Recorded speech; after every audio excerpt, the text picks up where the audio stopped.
నమస్తే, రచన జర్నలిజం ఛానల్కి స్వాగతం. హైదరాబాద్కు మరో రైల్వే టర్మినల్ వచ్చింది. మనం ఇప్పుడు చెర్లపల్లి రైల్వే టర్మినల్ దగ్గర ఉన్నాం.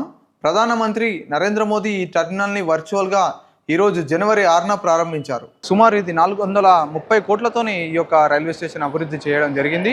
మనం చూసుకున్నట్టయితే ఎన్నో రకాల చిత్రాలతో పాటు అసలు ఒక ఎయిర్పోర్ట్లో ఉన్నామా అన్నట్టు ప్రతి ఒక్కటి కూడా మనం చూసినట్టయితే ఫుల్లీ ఏసీతోని, ఫుడ్ కోర్ట్స్ కానీ, waiting halls, non AC and AC హాల్స్తో పాటు చాలా సౌకర్యాలను మనకి చూసినట్టయితే ఈరోజు ఈ చెర్లపల్లిలో ఉన్నాయి.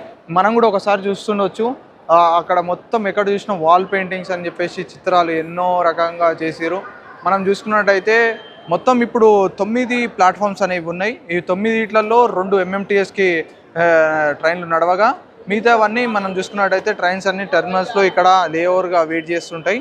ఇవన్నీ చూసుకున్నట్టయితే ఇక్కడ డిఫరెంట్ ఎయిర్పోర్ట్కి స్టైల్లోనే మొత్తం ఎయిర్పోర్ట్లో ఎలా అయితే ఉంటుందో సేమ్ అదే విధంగా అన్ని రకాలుగా అభివృద్ధి చేయడం జరిగింది. ఇంత ఖర్చు పెట్టి ఇంత మంచిగా ప్రజలకి అందుబాటులో తీసుకొచ్చి జరిగింది. మనం చూసుకున్నట్టయితే ఇది చెర్లపల్లి రైల్వే స్టేషన్ దగ్గర, రైల్వే టెర్మినల్ దగ్గర ఉన్న ఇప్పటి వరకు సమాచారం.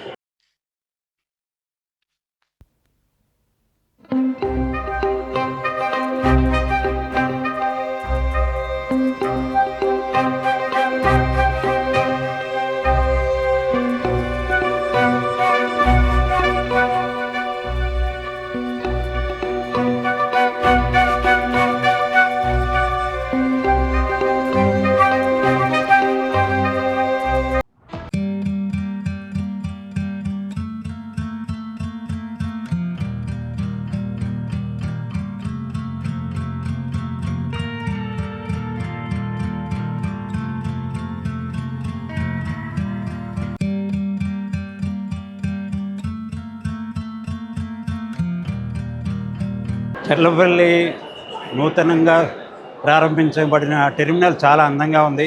వీటన్నిటికీ వెనుకున్నటువంటి అందరికీ మరొక మారు మా కృతజ్ఞతలు చెప్పుకుంటున్నాం. నా పేరు నూర్ అండి. మనకు ఈ స్టేషన్ రావడం వల్ల ఏమవుతుందంటే అటు సికింద్రాబాద్లో కానీ, తర్వాత హైదరాబాద్లో కానీ, లింగంపల్లిలో కానీ ఇక్కడ నుంచి 25 ట్రైన్లు స్టార్ట్ అవుతున్నాయి. కాబట్టి జనాభా తర్వాత ఇక్కడ కూడా వస్తారు ప్రయాణికులు. ఇక్కడ నుంచి కూడా బయలుదేరడం వల్ల అక్కడ రద్దీ తగ్గుతుంది. సికింద్రాబాద్ స్టేషన్లో కానీ, కాచిగూడలో కానీ, ఇతర స్టేషన్లో కూడా రద్దీ తగ్గుతుంది. దాంతో మనకు ప్రశాంతంగా ట్రావెల్ చేయొచ్చు.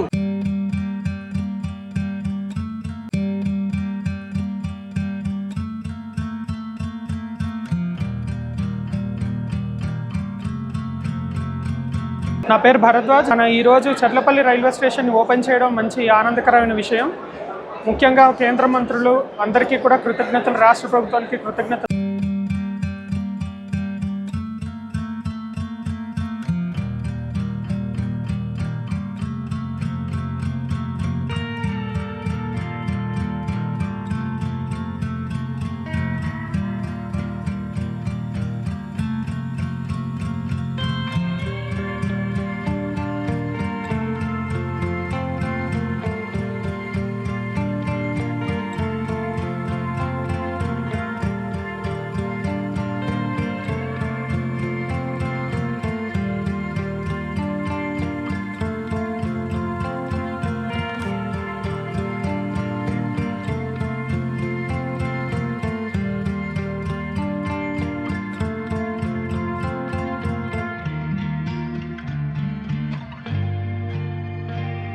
Like, share and subscribe to Rachana Journalism channel.